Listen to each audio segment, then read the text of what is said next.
So warm welcome everyone to our webinar on building cooperation, European network of focal points for the 2003 UNESCO Convention.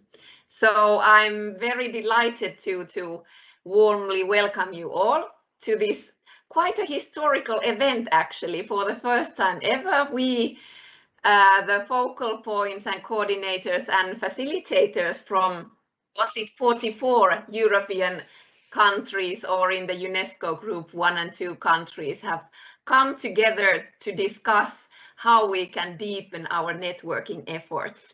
My name is Leena Marcio and I work as a senior advisor for the Finnish Heritage Agency, and I've been coordinating the UNESCO 2003 convention since 2014. Elena, please, would you introduce yourself? Microphone. Sorry, do you hear me? Okay, so I'm Elena Sinibaldi and I'm on focal points from Italy. I work in the UNESCO unit of the General Secretariat of the Ministry of Culture. Today, as Elena anticipated, is a quite really great moment. And for this occasion, I would like to express my first introductory words. Esteemed experts and UNESCO representatives, dear colleagues and friends, welcome to all of you. Today is a very welcome day for every one of us as a stand moment to meeting again since the first context of ENFP was launched. It was within the working framework of the UNESCO 2003 periodic reporting training, which gave us a unique and inedited opportunity to share reflections, learning methodological approach, experience capacity building by so well-prepared facilitators, and to motivate thoughts and awareness about the future of ICH and of other view. Used to approach progressively to UNESCO 2003 convention from local to national and international levels, mostly by practicing nomination ITER and criteria, the UNESCO training coordination contents revealed the clear tension to look at this field in a more complex and challenging manner. Dynamic, interconnected, as a communities and multi-stakeholder setting instruments, and a driver to promote the cultural diversity by dialogue, cooperation, exchange, and long-term sustainability. Ways of thinking, ways of doing, habits, individual and collective history, sensitiveness, are accesses to knowledge and culture. I remember my first fieldwork experience in the extra-European context as a young anthropologist, trying to deepen spirituals and ritual themes of cultural intimacy of specific groups and communities. Experience that I've never forgotten and that still guide me in my daily life. To knowing is not a simple process, even more if it's linked not only to our ability to study and training, but also depends on the will of the other to open up, to share, to give back, to create results of the relationship and comparison. This process of knowledge involves all of us without distinction and reciprocal fund. Do it together is undoubtedly better than do it alone. And to do, it's better to think only. And today, this is the opportunity to recall how knowledge and building of relations could also pass throughout people, starting points, and would be hopefully extended as a good example and practice. Today, the 44 participant countries and your personal presence testify that this is our great successful beginning that requests conviction, determination, willingness, and very insightful collective feelings animated by the larger significance of culture and cultures. My work with this vision is at your disposal with the joy of being together to explore perspectives and possible common paths, especially in front of the global and international challenges. Other initiatives before this have been undertaken, and we are grateful to UNESCO regional coordination, to other colleagues involved as a facilitators, NGO, UNESCO chair networks, and are present today, who accepted to share with us their experiences and offer the time and space for this appointment. To them, I would like to express many thanks. Thanks to each of you, panelists, auditors, focal points, experts, facilitators, for having seen and embraced this event with enthusiasm and a ready cooperative spirit. Last but not least, I want to thank the Finnish Heritage Agency, its staff and collaborators, our colleague Lena, for supporting the organization of this webinar in partnership with the UNESCO unit of the General Secretariat of the Italian Ministry of Culture. I suddenly give the floor to Lena for the panel opening and with the auspice of a fruitful and continued work. Thank you. In the next slide, there are a couple or still the program of today. And so after our short opening here, we will have greetings from UNESCO, from Helena Drobna. And after this, we will have a session where we will have 6 examples of networks in intangible cultural heritage in Europe. So at least for me, there will be a lot of new information on what's happening already in our continent related to this convention and the work under it. So I think it's very fruitful and inspiring for us all to hear these examples. We will after then have a short break, and then we will go into small groups, and we will then have the chance to discuss in small groups, just around 4 people or something. What do you think of the network? What are the needs that you see there in the present and in the future? But we will then give you guidelines on that when that number approaches.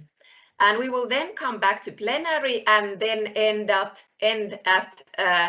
4:30 Central European time. But already now, thank you also on my own behalf to Elena, of course, and to UNESCO, and to all of you, dear colleagues and friends who have volunteered to share the work that you do. I think in the next 2 slides, there is still a bit of background on the network. And Elena, sorry if I'm repeating you, I didn't catch everything that you were saying. But just to say once more that this was firstly an initiative taken by the UNESCO unit, the Secretariat General of the Italian Ministry of Culture, and then me as the coordinator here in Finland in the Finnish Heritage Agency, and everything for those who were not there in the periodic reporting training organized by UNESCO. So that was when this all got started. And Elena and I sent this proposal to all of the colleagues, and we had 2 occasions chance to discuss this initiative. And we received really a lot of nice positive messages from tens of countries around Europe. So I think that we've had this idea in our minds for quite a while now that we definitely need a more firm network also that we can share and learn from each other. And I think the very positive experience we all had in the periodic training, all the discussions and facilitated small groups, so shows what a strength here really lies in this kind of networking. But the purpose of this meeting is to hear examples from other networks, to learn more, and also then to inspire us to develop a network for the focal points. And we think that the outcomes of this meeting is that we have a better knowledge on other networks, what's happening within our continent. But then during the small groups, there will be discussions where everyone can participate and share their ideas, and we will be collecting the fruits of these discussions into Padlets. So we will have in written form all the wishes and hopes and dreams and suggestions you may have for this network. We will then, Elena, if you continue from here, we will also speak something about the next steps. as we now get started here. So Elena, would you like to take the floor from here?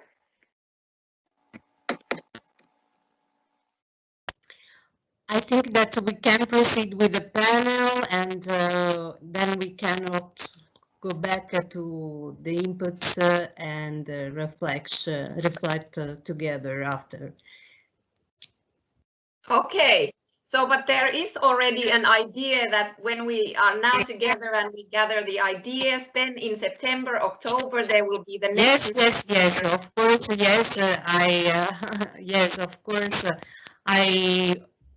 I would like to absolutely just suggest that maybe to guarantee continuity of this appointment, that we know that it's not easy to manage because it requires time, it requires resources, and I hope that it will be an opportunity for all of us that Italy should offer of the logistic assistance and platform for the next meeting, which hopefully should be maybe organized and planned next September, October.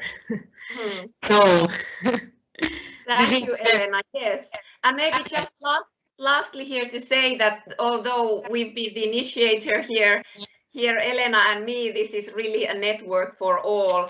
So we are today here to develop this initiative together. Elena, I don't know, for the sake of time, do you still want to lift up some points from the next slides? This was actually sent already to the participants, and I think you touched upon some of these issues, but it's still something you would like to highlight before we go to the next speaker. I think that we can open with the panelists, and we really expect to go through to listening really other colleagues, and then we go back in the groups and continue. Okay. So thank you, Elena. And I think I will now give the floor then to Helena Drobna from UNESCO to share some views from Paris and from the global standpoint where you are at. So Helena, please. I think Siri, you can stop sharing. Thank you. So good afternoon, everybody. Thank you very much for the introduction, Lena and Elena. I actually didn't prepare a long speech because I thought what is most important today is to listen to all the experiences you are going to share and to come up with some ways forward. So I would just like to greet you and say that I'm very happy to be able to meet you all today on behalf of UNESCO and the Living Heritage Entity. And as we have already heard, the idea of this European network of focal points for the 2003 convention was launched during the training workshop for country focal points on periodic reporting for Europe, which is our favorite activity for this year, or most of us at least. And the meeting was organized earlier this year in close cooperation with the Regional Center for the Safeguarding of Intangible Cultural Heritage in Southeastern Europe, the center that you all know under the name of the Sophia Center. And many of you have attended this workshop. Those who haven't and who are interested in this work, please let us know. We would be happy to share the information with you. The proposal, as you already heard, also was launched by Lena Marzio from the Finnish Heritage Agency and Elena Sinibaldi from the UNESCO unit in the General Secretariat of the Italian Ministry of Culture. And I would really like to thank both of them, not only for having had this excellent idea, but also for having done all the great work behind the scenes, the pulling and pushing that thanks to which we are able to meet here today. So really a great applause to both of you, ladies. Thank you very much. We are meeting today at a time when we are hopefully coming finally out of one of the worst crises in the recent history, which has impacted all of our lives. The many stories on ICH in the COVID times that we could collect at the Secretariat and which will come out in the coming days in the form of a report have shown us that many bearers and practitioners across the whole world, but we are talking here about Europe. So across Europe, we're not able to continue their practice. The transmission was interrupted, and many elements of living heritage risk to be discontinued if nothing is done. But we also saw how creative communities and bearers and practitioners can be when it comes to finding way to overcome difficulties and to reinvent themselves and their living heritage in this very difficult situation. But for me, the most important lessons learned that we saw from all these stories is how communities, academics, officials, policymakers, by everybody who is working on ICH safeguarding, appreciated to exchange ideas, to share lessons learned, to simply work closer together. So working together is definitely the way forward. And therefore, we very much welcome the creation of this network. I'm sure that in mid-long term, the network will change the way in which we have safeguarded ICH so far. It will open new avenues for strengthening international cooperation in research, teaching, inventorying, of everything that contributes to a successful safeguarding of our precious living heritage. For this reason, I am very much welcoming this idea, and UNESCO is welcoming this idea and congratulating you again. And we are looking forward to see how this all takes off and to follow you on your path. Good start. Thank you very much.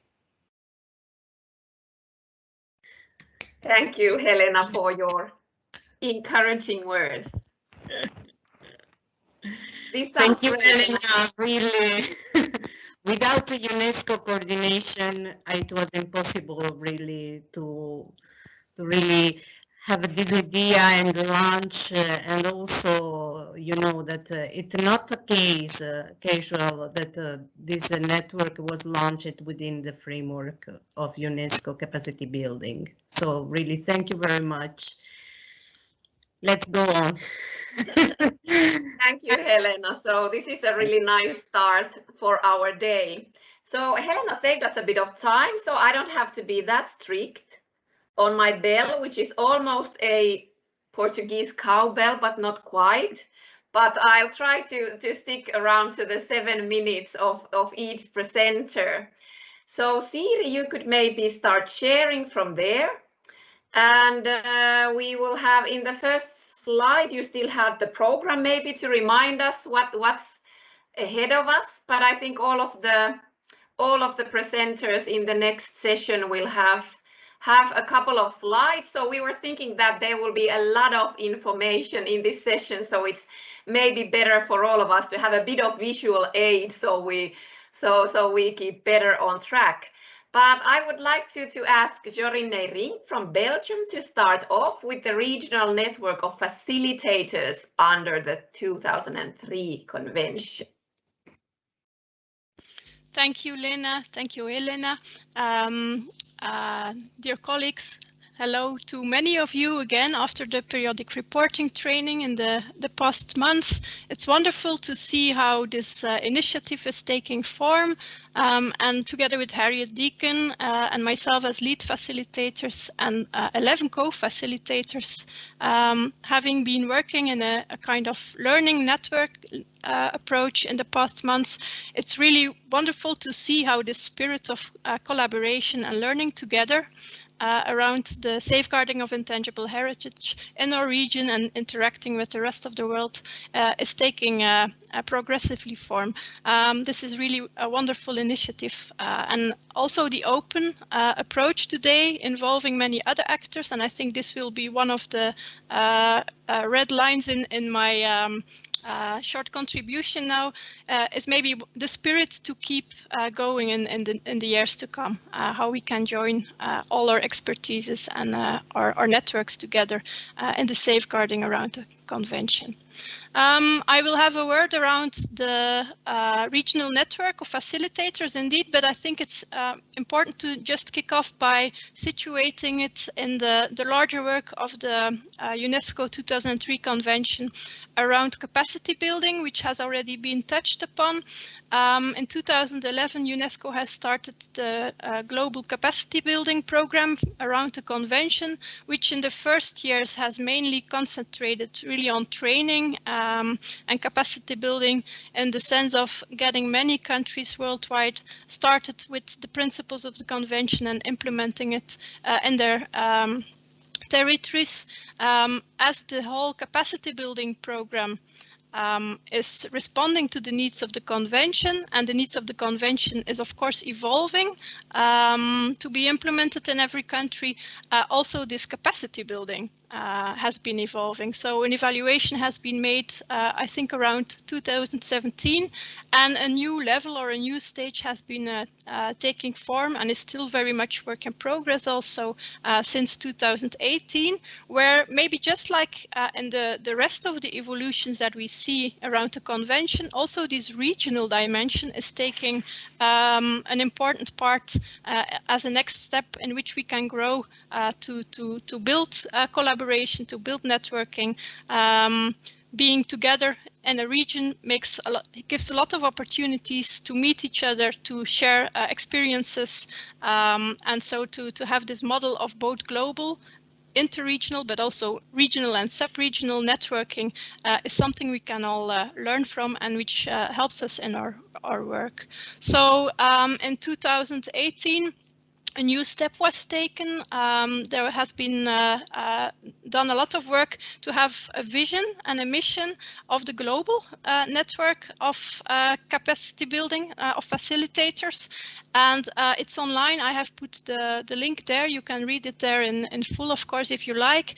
And to pronounce actually the shared vision of this network of facilitators on a global level, and to facilitate the interaction with the regional dimension, which I just mentioned. There has also been put up a working group to facilitate this work of how can we evolve on the one hand as a global network, on the other hand as regional networks, and have a good interaction also between the different regions.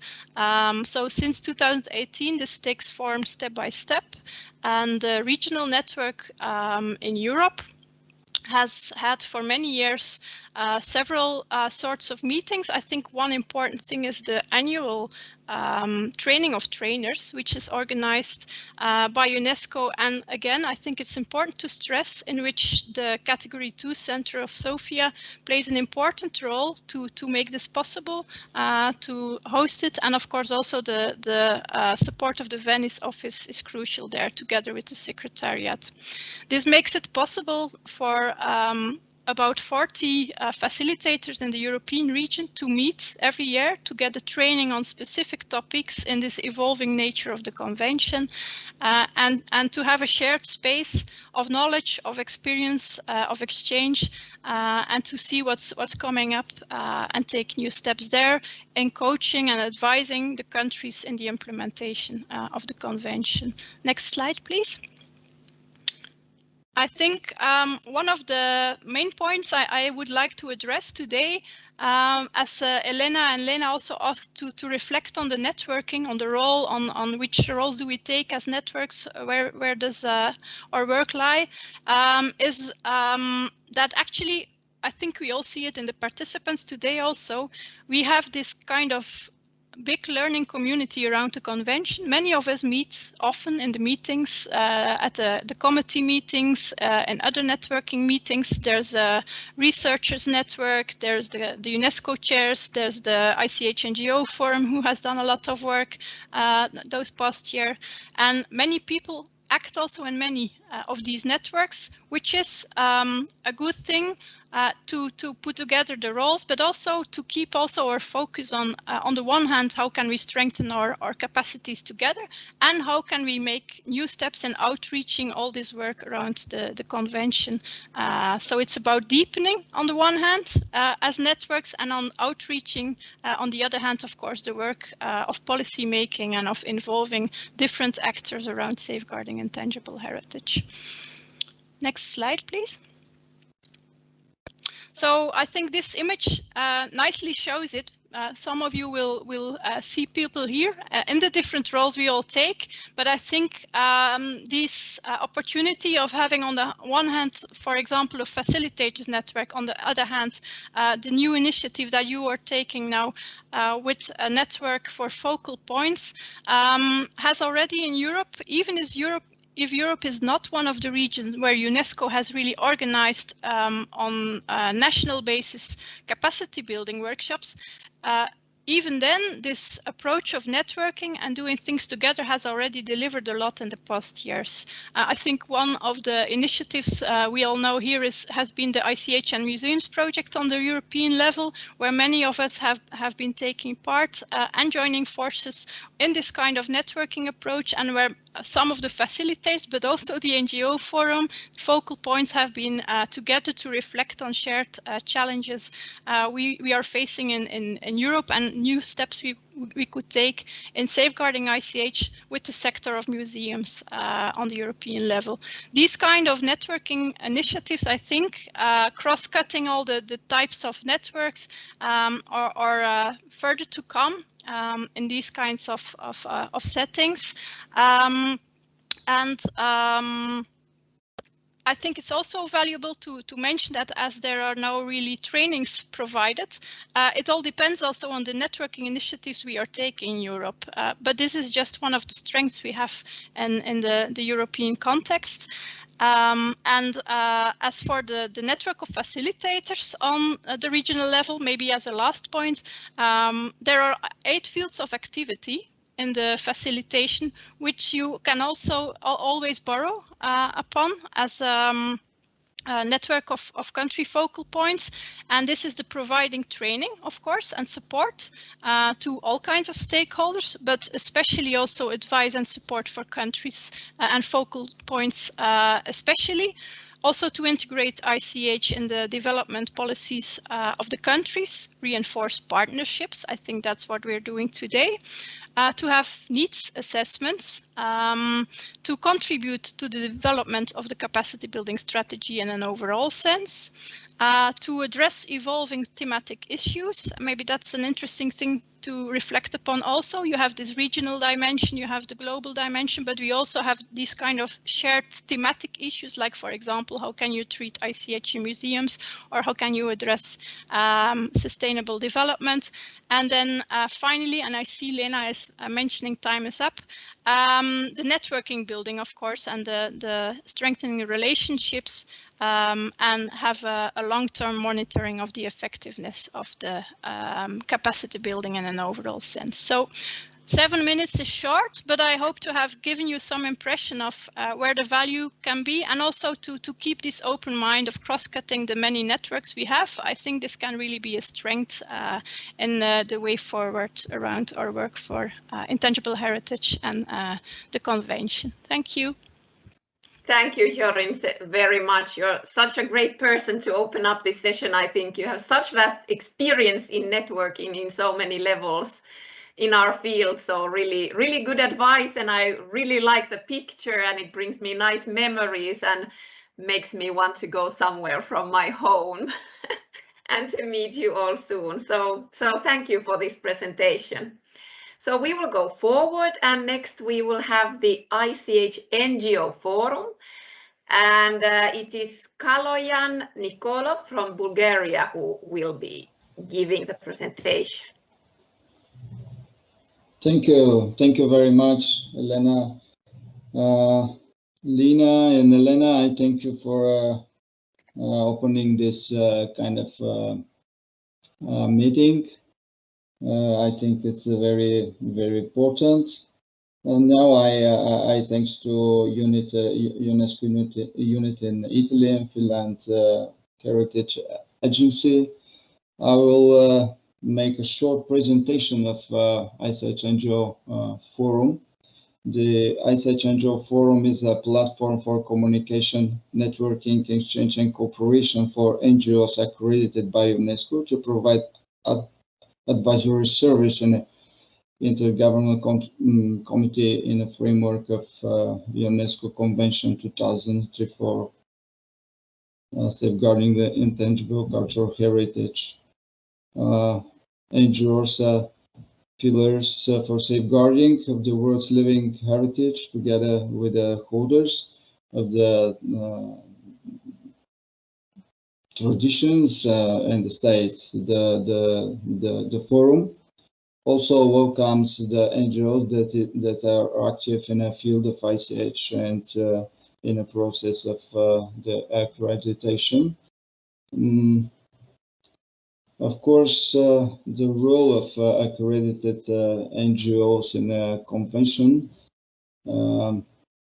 is a topic of discussion, and it's upgraded, of course. And there is several topics that must be discussed as well. And the role of NGOs in the convention is identifying existing and new functions. Of course, the accreditation and review of accreditations and capacity building. We have to look around unbalanced geographic distribution and the status of ICH NGO Forum in a convention. The organizing of the work of the convention is with the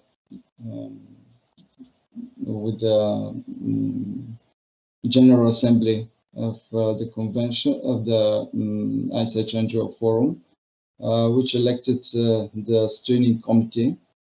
The steering committee consists of 7 elected representatives, one of each electoral region, and one of international accredited NGOs. Next slide, if may to see.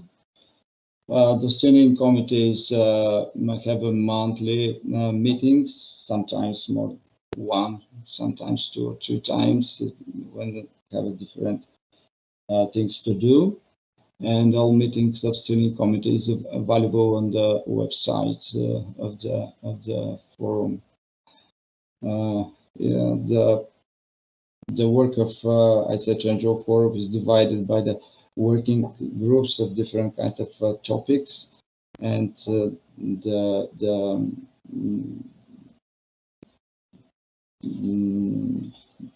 it's very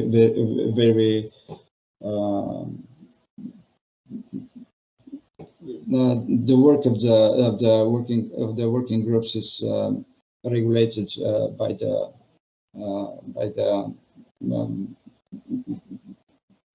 its members of the working groups.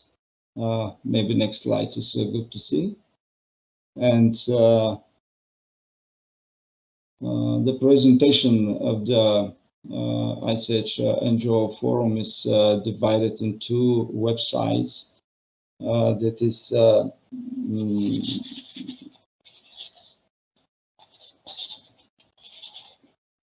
is moderated by one of them. It's ICHNGOforum.org. It's moderated by Gabriel from Italian Network Pro Logo Association in Italy, and other site is managed by Center for Intangible Culture Studies in the Republic of Korea, using all, not all, but social media, social networks. It's Facebook, Twitter, and establish a YouTube channel for ICH NGO Forum. There is publishing online and on-print journal, Heritage Alive, together with from 2017, together with ICH Cup, joined forces to publish a series. Already have a traditional medicine, traditional food, and now will be published instruments, traditional music instruments. Every 2 years, been making a symposium of ICH NGO Forum. working with on different topics, and make a different capacity building when we have opportunity, not online. Now it's good to use the new technological and maybe it will be good to make it online like in the past. Of course, ICH NGO Forum make different international cooperation and participate in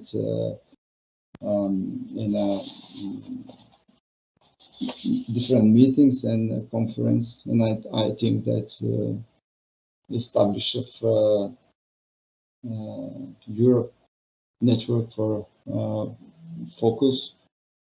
It's very nice, and it will be. It will be. I think it's good. Thank you very much.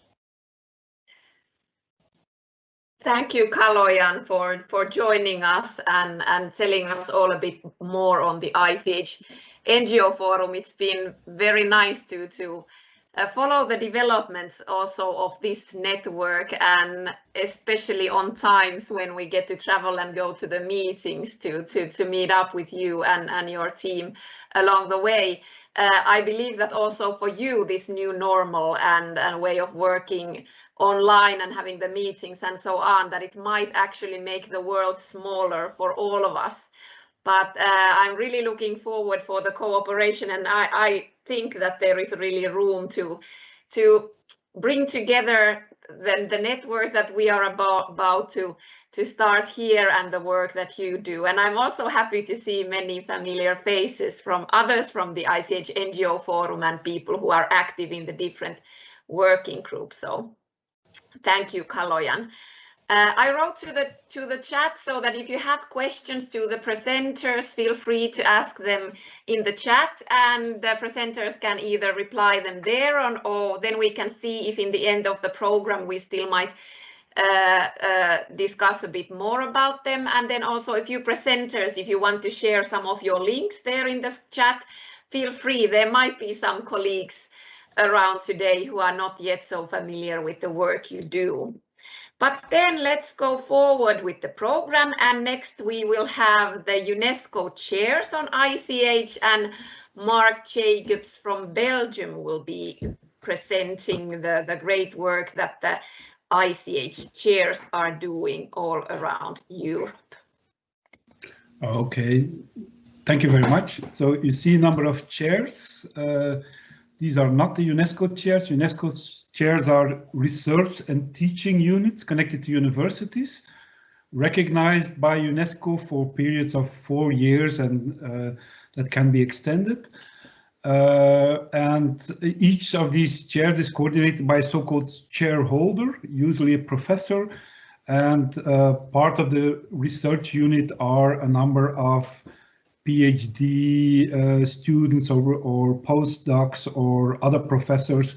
So it's a network that can either be, you see there in the logo,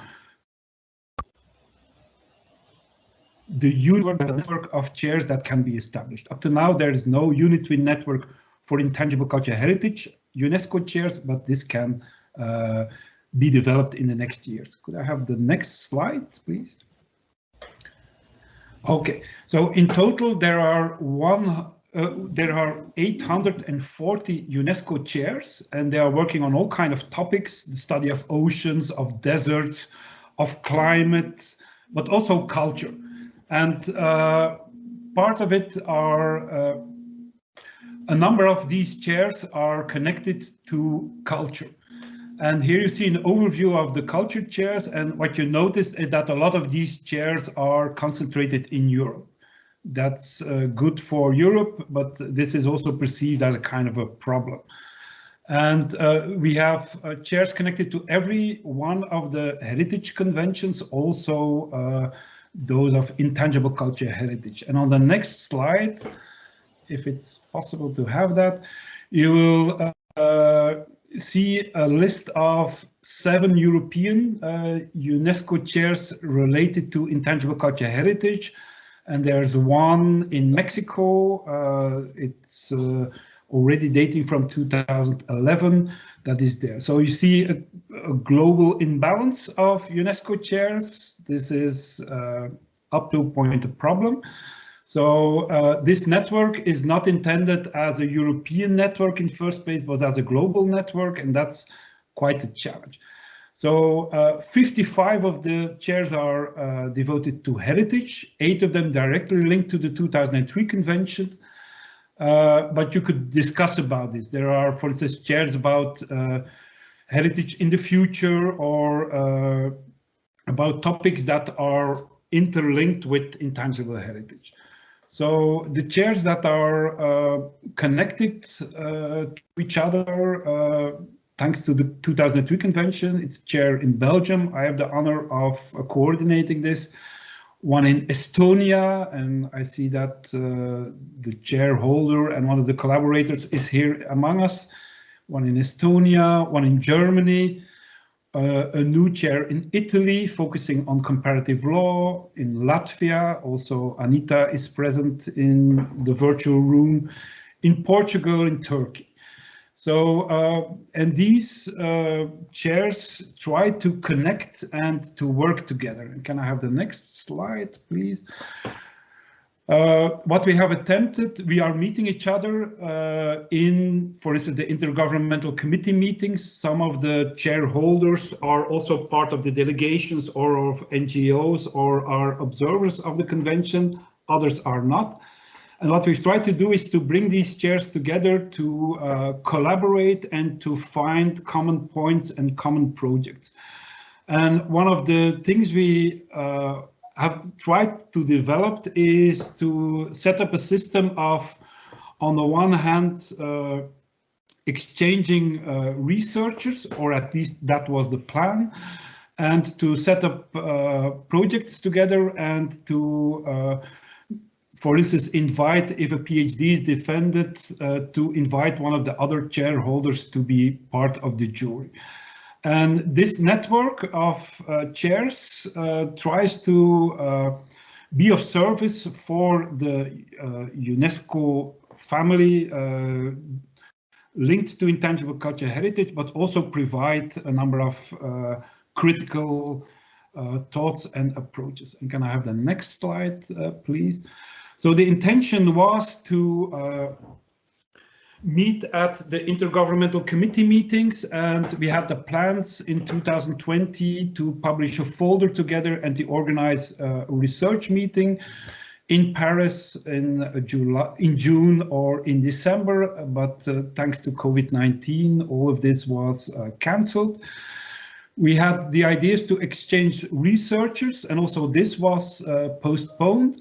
But we are trying to relaunch that system. And good news is that one of the first realizations is that Ahmed Erman Aral is coming to Belgium for 9 months to work on intangible cultural heritage. He's doing a research project on intangible heritage and primary education. And his goal is to contact many contact points in Europe to study how intangible heritage and education are correlated and what they can do together. And the intention is to, once the COVID-19 pandemic is over, to re-establish these activities. And we particularly like to work in situ so that people go to other places and work together with a team of researchers and to interact among each other. And that's definitely the plan, to also exchange PhD students and postdocs, and to consider setting up a Unitwin system. We are dreaming about joint PhD programs and doctoral schools and setting up research projects together. But as I said, thanks to COVID-19, these plans have been interrupted, but I hope we can restart this, and together, as other networks emerge, as you are establishing, I think there are many connections. And a final thought, these UNESCO chairs, they should be considered as hubs, connecting points between networks. And as Jorn Nering said, that's the key to making the convention work and develop, to interconnect all these networks and to establish links between the hubs. And then I think in Europe, but also on a global scale, the convention can develop thanks to these hubs and networking activities. Okay, that's all I wanted to say. And if you want to know more, my colleagues like Christine Koetma and Anita Vaivardi are here.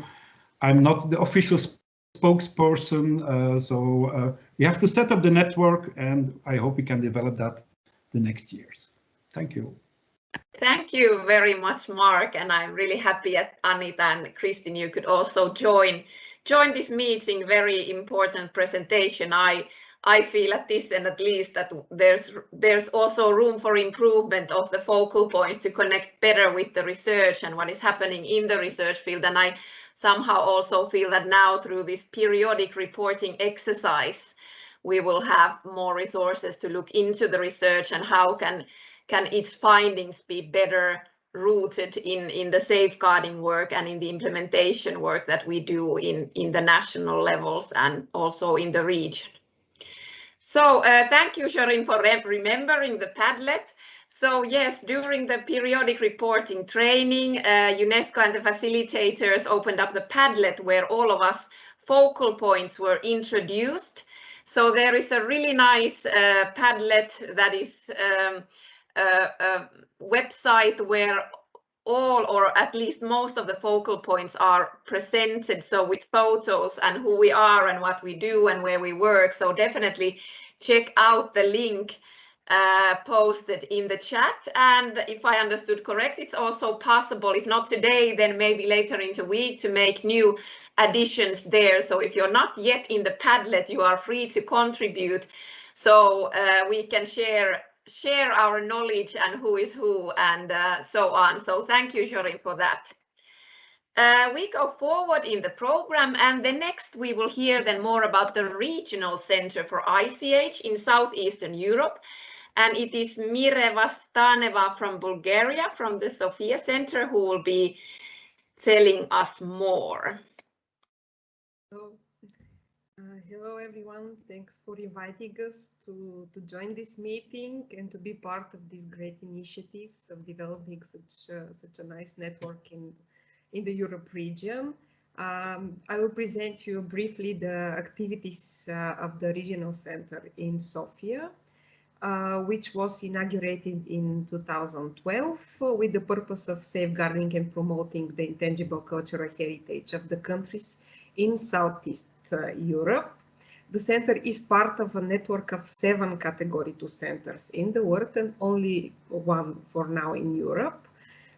With this mandate, our main objective is to promote the 2003 convention and to contribute to its implementation on regional level, to strengthen the participation of all stakeholders, enhance the capacity building on national level, to coordinate, exchange and disseminate information regarding the safeguarding of ICH. And until now, we have 16 member states. I think next slide.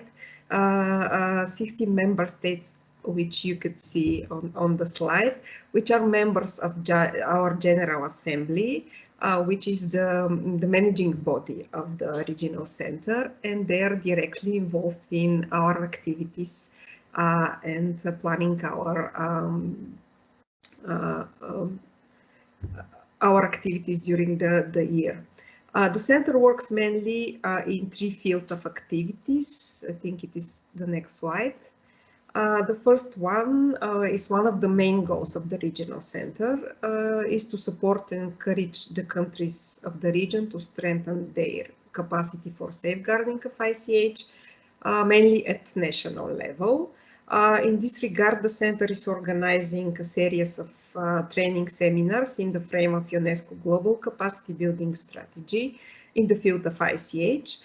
And until now, 14 seminars were successfully delivered in 12 countries, members of the regional center. And as most of you are aware, this year we have this challenging and very inspiring experience to co-host the online training on periodic reporting for national focal points from the whole Europe. As part of the UNESCO Global Capacity Building Strategy, since 2017, the Regional Center supports the organization of the training of trainers from the European branch of the UNESCO network in cooperation with the Living Heritage entity and the Regional Bureau in Venice, which Jorin already presented this network.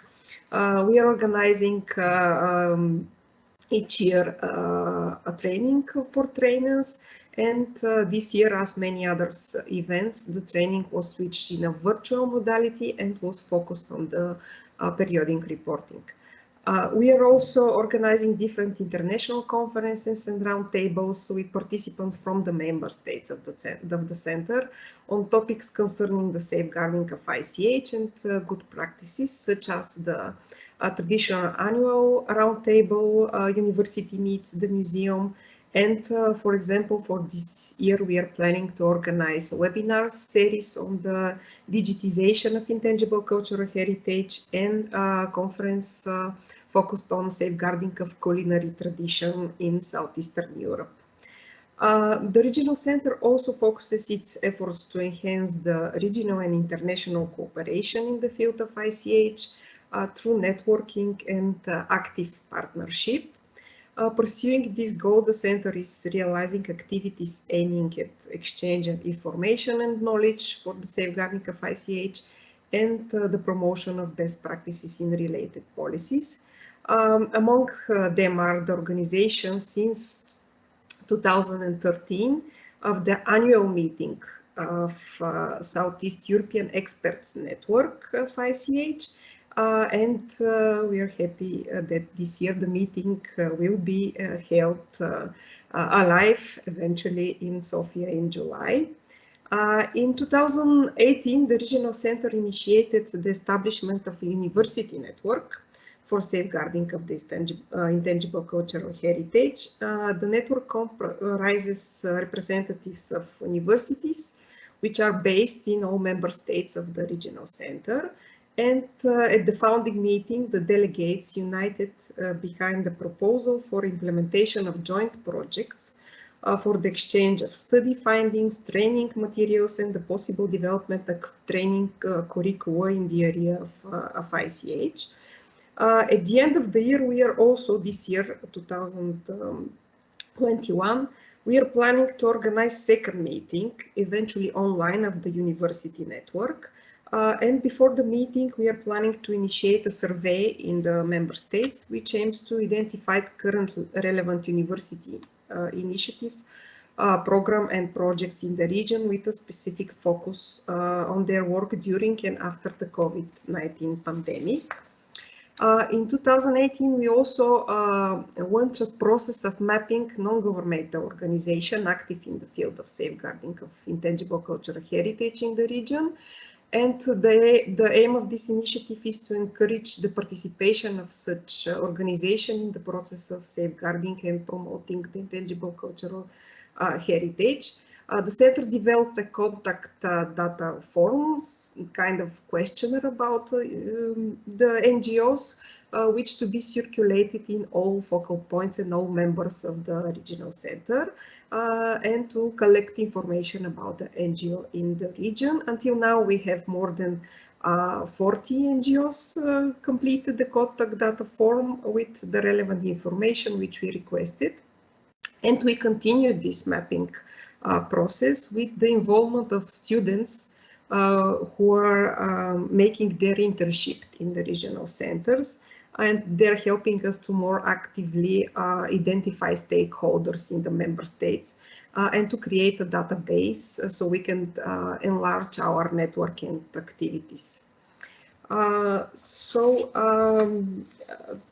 Also, through various sections and events, the Center endeavors to raise awareness about the ICH in the region, to inform the wide public about the dangers that threaten this heritage, as well as about the initiatives undertaken for the implementation of the Convention 2003.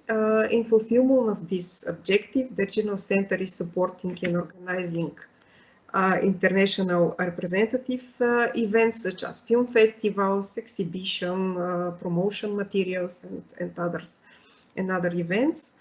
The center has updated its official website with a new layout design and new administration, and intended to facilitate the use and posting of information on it.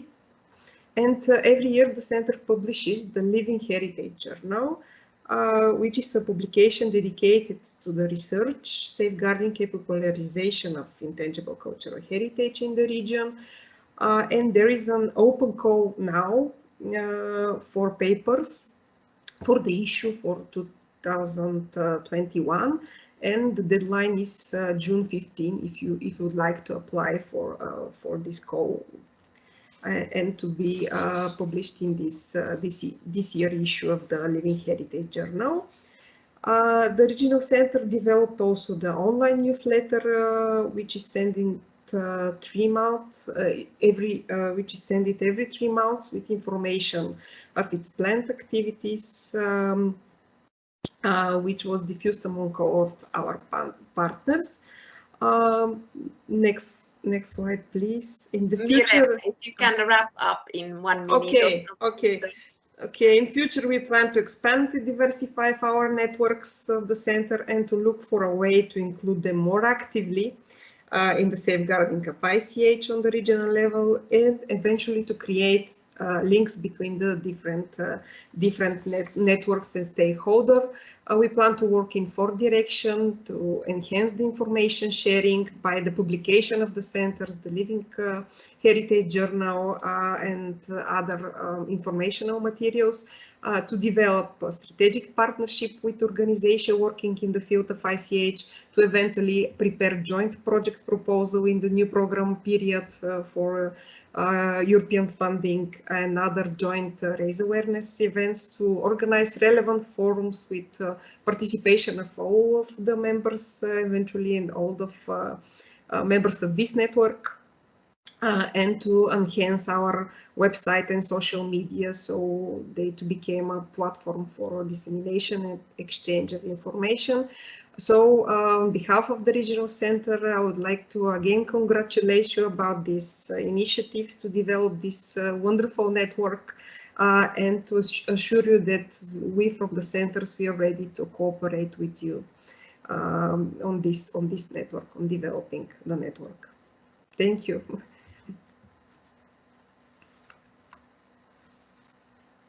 I don't hear the microphone. So Lena, your microphone is switched off. Sometimes technical problems happen to every one of us. Yes, thank you, Elena. So thank you, Mireva. Very, very good presentation and impressive work. We can only envy the work of your center here in the Nordic countries, where we have really started from an empty table to build up the Nordic-Baltic network of focal points. So it's really wonderful work you do.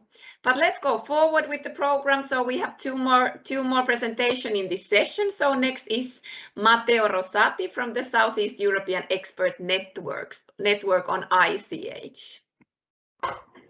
Thank you, Madam Chair, and good afternoon, everybody. I hope you can hear me well. If the sound is not good, I will connect through my headset. Let me know.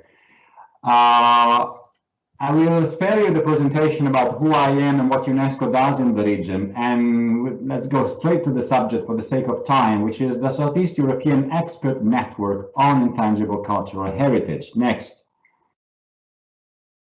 The network is owned by the countries in the region, and through its annual meetings, it's as a sub-regional platform to achieve different objectives. First and foremost, to support the member states and the state parties to the convention in the region in the implementation of the 2003 convention.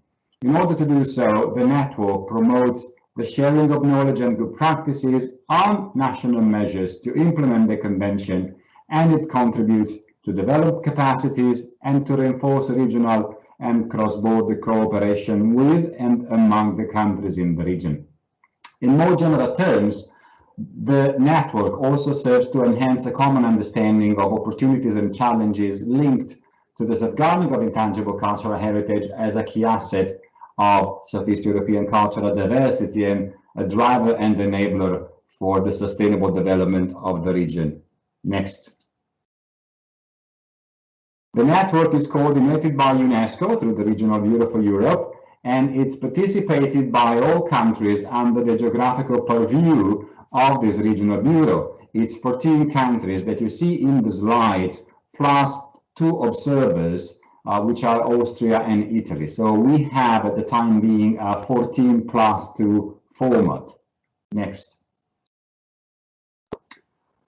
It is not a formalized or rigid network in terms of format, but it is primarily aimed at representatives of country authorities in charge of safeguarding intangible cultural heritage in the region. So you may call them national focal points. During the years, we use different modalities to select and invite participants, experts to participate. We have normally sent requests to ministries of culture or direct invitation to the national focal points, depending on the context and circumstances. Attendance can also be extended on an ad hoc basis to other experts, such as the UNESCO trained facilitators on intangible cultural heritage, which has happened regularly over the last 2 years. Next. You can see here that the network has a long story. It started already in 2007, and since then we have organized annual meetings in 10 different countries. We have had 14 annual meetings so far. The last one in 2020 was held online in pandemic times, and the next one will come actually soon. You will hear more about this in Bulgaria. Next slide. Some key developments or milestones in the life of the network. As I've mentioned, it was established as a pilot activity in 2007, and the immediate results were encouraging to the point that UNESCO decided to sort of institutionalize this and transform it into an annual meeting, which continued so far for 14 years. In 2013, we also reached another important milestone as we started a regular cooperation with the Regional Center for the Safeguarding of Intangible Cultural Heritage in Southeastern Europe, based in Sofia, which was established, as we have heard, 1 year before, in 2012. And since then, we regularly cooperate in a sort of tripartite manner: UNESCO, the Regional Center in Sofia, and the host country, to organize the annual meetings. In 2013, we also introduced the proposal of a thematic focus for each meeting to narrow the focus on specific aspects related to the safeguarding of the ICH. In 2014, a decision was also taken, drawing on the conclusion of the annual meeting, which was held in Limassol in Cyprus, to reinforce the capacity building dimension of the network. The first 2 meetings with a real capacity building approach on specific subjects were held in Ljubljana, Slovenia in 2018, and in Cremona, Italy in 2019, respectively on the subjects of ICH and museums and the involvement of communities in ICH safeguarding. In 2020, we had to make do with the circumstances, and we shifted online, as all of us did, for different activities.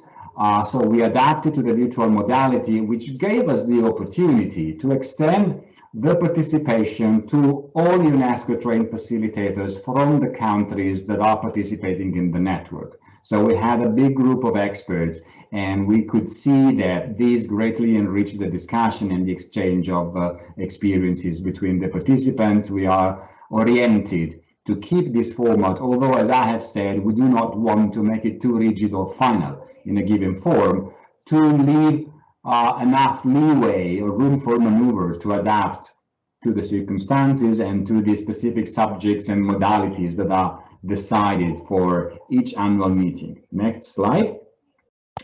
A quick view about the main achievements and outlook. This is my last slide. So the network so far contributed to, in its first phase, promoting the ratification of the convention. And when we started back in 2007, not all countries in the region had ratified the convention, and we could see that the network greatly helped in exchanging experiences about the ratification process.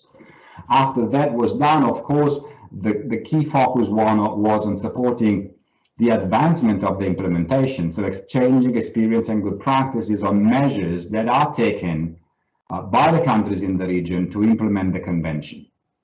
We have seen that the network greatly helped the reinforcement of regional networking among individuals, but also among institutions, and therefore to reinforce cooperation within the sub-region, but also on a broader European level. And it definitely helped advancing and sharing knowledge, and this applies to all those involved, including UNESCO. The priorities for the future are to keep adjusting the format and the modalities of the network to maintain its relevance and added value, to work on topics of common interest, part of them already identified. One example is multinational elements, or that may emerge and be proposed in future meetings.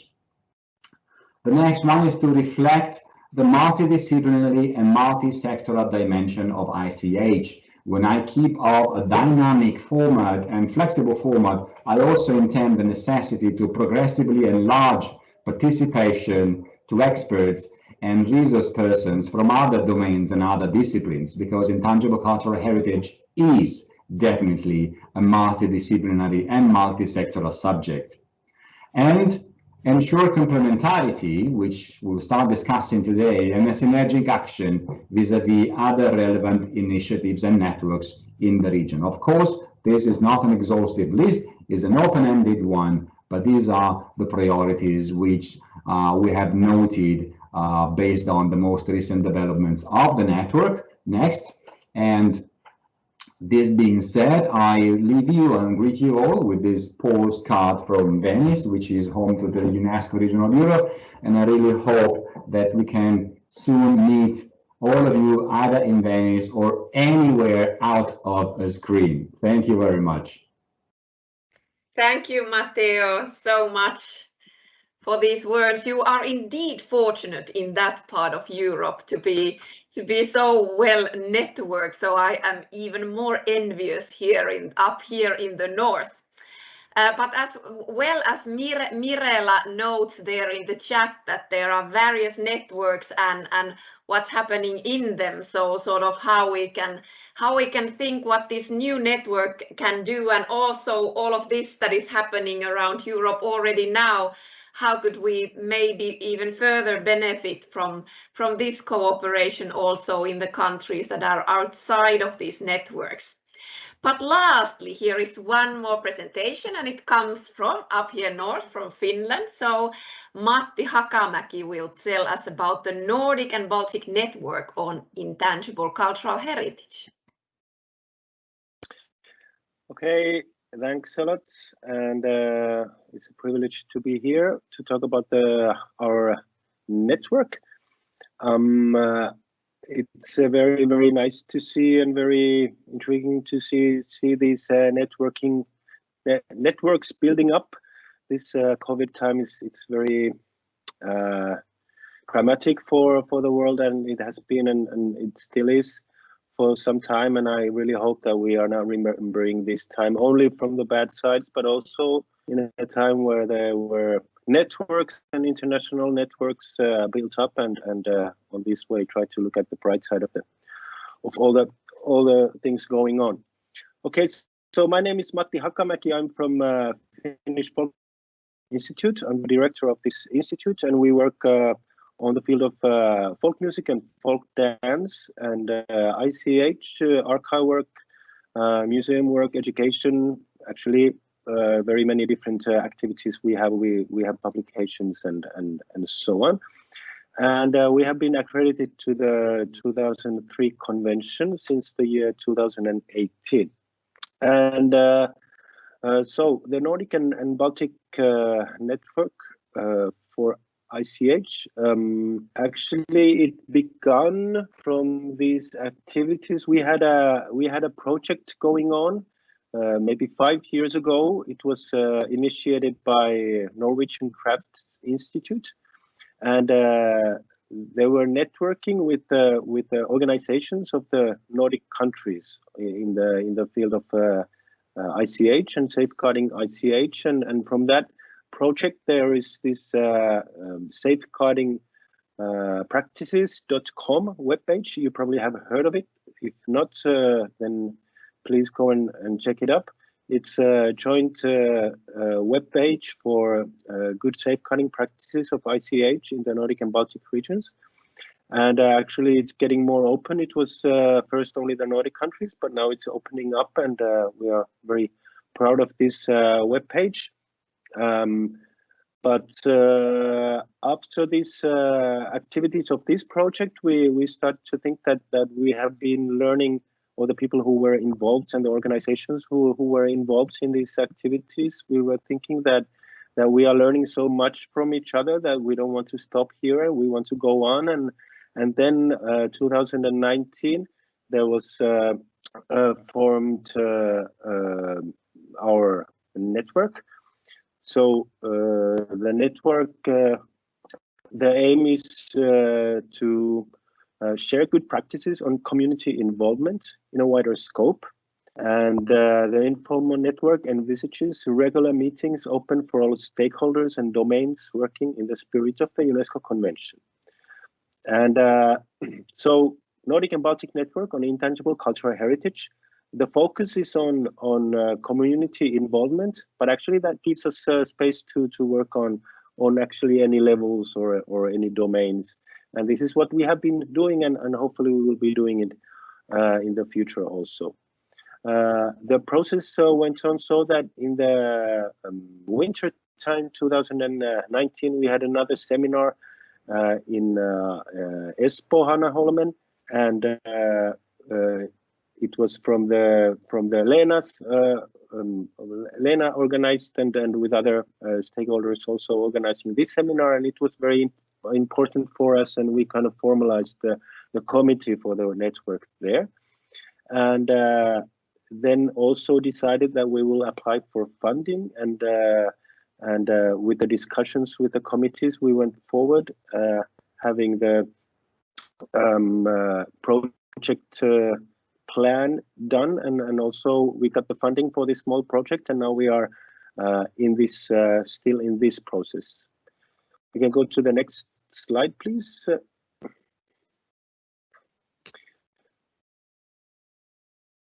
So the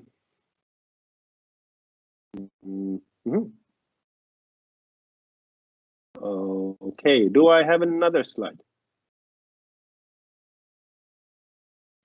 Okay, it's only okay. No, sorry, it was the correct one. There was just it has been changed in the in the process. But anyways, so the activities of our project and the network at this time is to organize webinars and seminars. We are launching an exchange program for the people who work in the field of safeguarding ICH. And we are in the process of formalizing the network. We are not. We are actually also struck by this COVID situation. So we haven't. We have organized the committee for the network, but that's actually all the formal that we have. So we are still very informal network going on. We work so that we have a Facebook page. Please join if you put in on Facebook that Nordic Baltic ICH network. You can find our group and you can join to this group, and then you will get to all the hold of all the activities that we have. We also have a Google group for sharing information, and our minutes are in a drive. So you can find all this information in the Facebook. If not, you're not in the Facebook, then you can give me an email, and I will give you the addresses for those.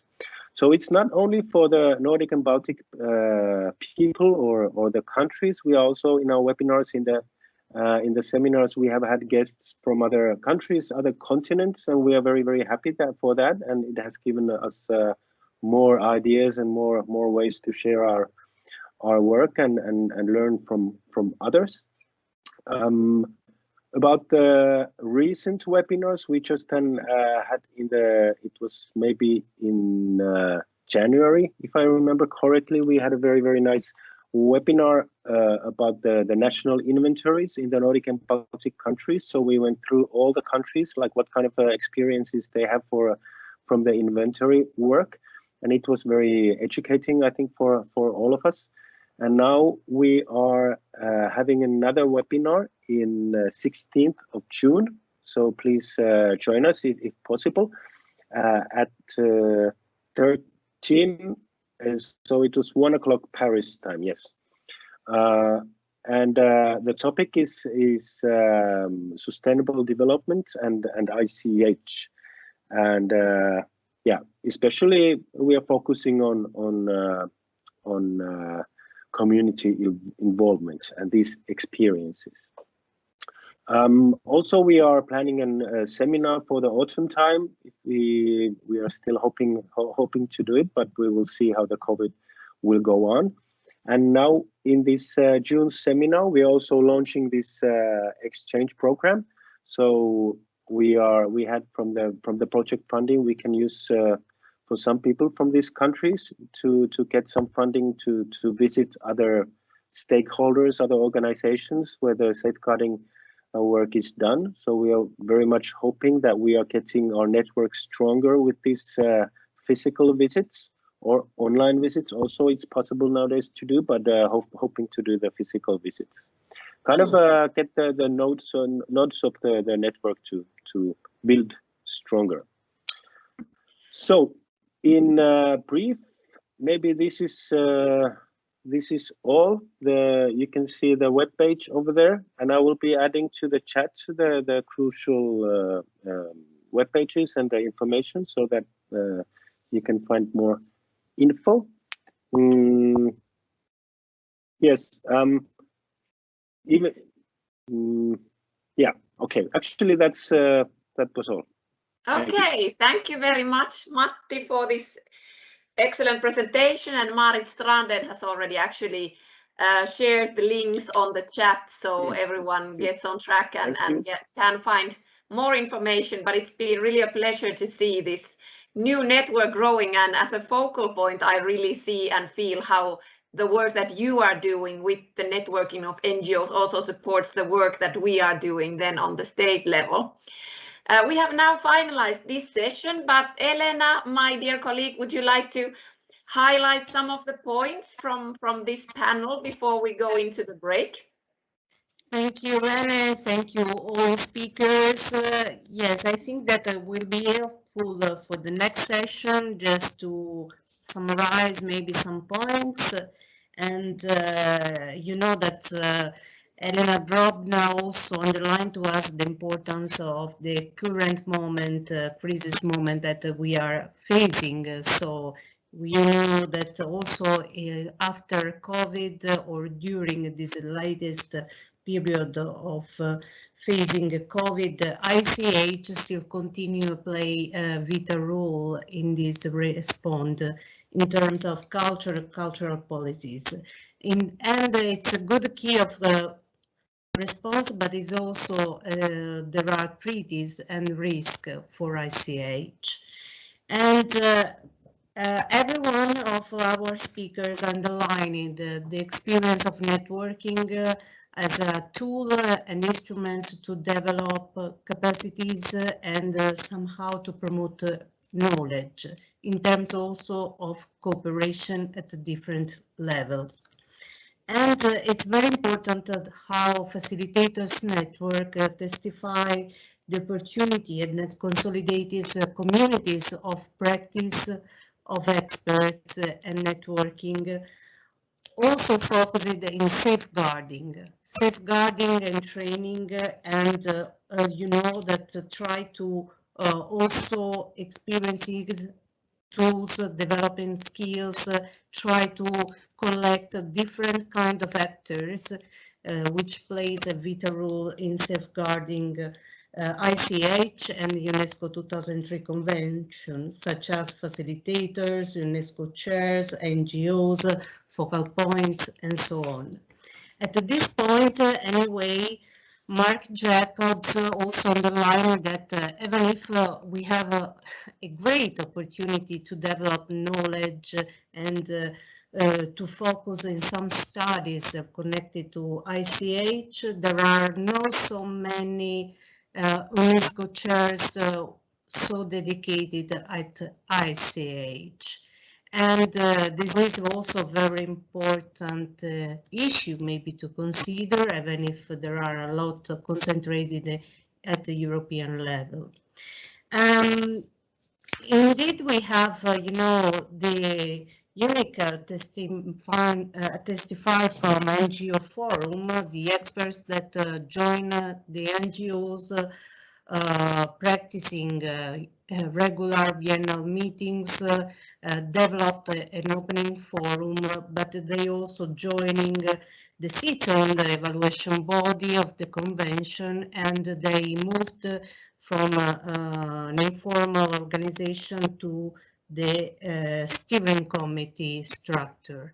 And this is also very interesting because it appears to us that this kind of structure of NGO forum is so well coordinated and shaped, and it figures out as properly aspects and dynamics approach.